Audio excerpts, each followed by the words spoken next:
Hi, my name is Tomo. I'm Japanese. I grew up in Tokyo as a pastor's kid.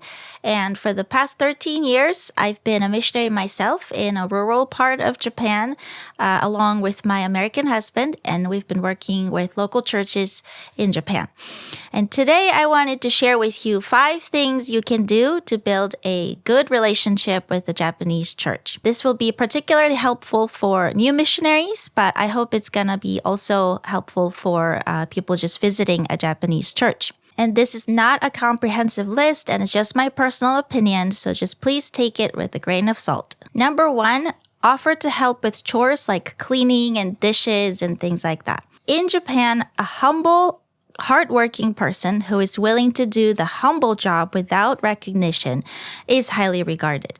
And this might be in contrast with the American culture, where qualities like confidence, competence, and just being able to have a fun conversations with people, things like that are much more valued. But in Japan, when you show willingness to take on mundane tasks that are seen as either lowly or generally avoided, it communicates to the people that you are a dependable person willing to serve. When you are relatively new to the country, new to the field, no one expects you to be able to immediately contribute in like a deep conversation about the state of the Japanese church or something like that. Rather, if you try to contribute in that way right away, you might end up making the opposite impression from that of the humble servant that you're striving to be. So instead, try helping with the dishes, offer to clean the toilet, move the chairs, things like that, just to show that you're here to learn and serve. Number 2, don't be so picky as much as you can. So as I have experienced living both in America and in Japan, I have noticed that it's much more common and acceptable in American culture to decline something that's offered to you or choosing to do something different than everybody else in the group. For example, when I was in college, I went in America. I went on a trip with a college group from my church, and we stopped for lunch, and the group couldn't agree on what to eat. So then a couple of people decided to just go ahead and go to a different restaurant than the rest of the group.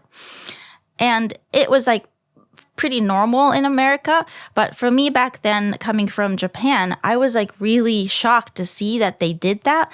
And it was also surprising to see that afterwards, it didn't seem to make it awkward in the group, or no one seemed to be offended. So when you're in Japan as a new missionary or whoever, with a group of Japanese people, it's totally okay to decline a certain food or activity that you're not comfortable with, okay? But make sure you're not saying no all the time or even most of the time. If you keep declining things that people offer or suggest, you risk giving the impression to the Japanese people that you don't really like being around them. So try to just do whatever the rest of the group is doing as much as you can. Number 3, make an effort to speak Japanese. Now, you don't have to be fluent. You don't have to say all the right things.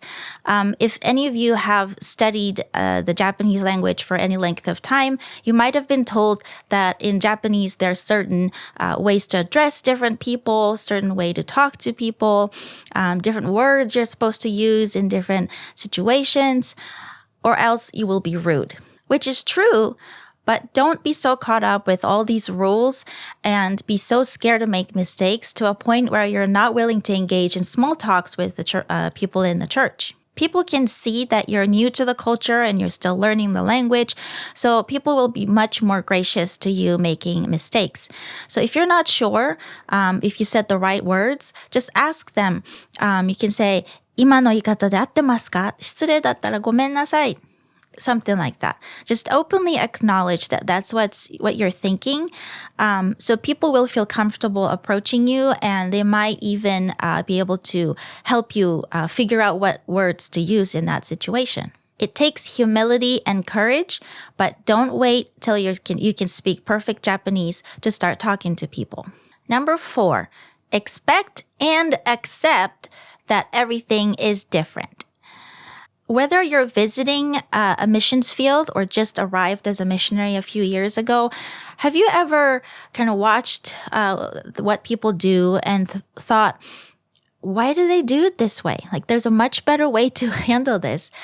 Maybe I can be helpful if I, can share what I learned from similar experiences and just tell them there's a better way to do it. Or maybe you wonder, like, I wonder if they have tried X, Y, and Z. And I believe that's a pretty common thing to feel this way.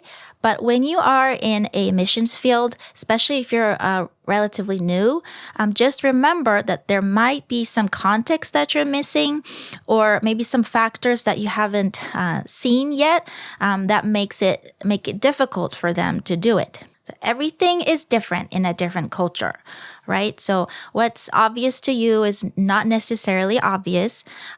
What's common sense to you is not actually the norm in a different culture. And it's not that one is right and one is wrong, one is better, one is worse. And we should all strive to learn from each other's cultures. But it's important to have humility when you are approaching differences and avoid being mistaken for being judgmental or critical without knowing the culture. So, number 5, be slow to offer your opinions. Many times when Japanese people voice their opinions in public in like a group setting, they often would preface it by saying things like, oh, I know I'm the newbie here, but, or like, oh, I know they're much more wise and experienced people here than I am, so forgive my arrogance, but, they say things like that, right? So as a new missionary from a foreign culture, it might help to establish your presence first within the group before starting to voice your opinions. I would say just attend the church for a few years, helping with the mundane tasks and things like that, wherever you can be helpful. And just wait till most everyone in the church knows you and they're comfortable with you, they trust you, and then start to offer your insight while acknowledging that you are indeed not native to the culture. So that's it. That's my list. Please feel free to add to the list in the comments and share your own experiences serving in Japan. Thanks for watching. Have a blessed day.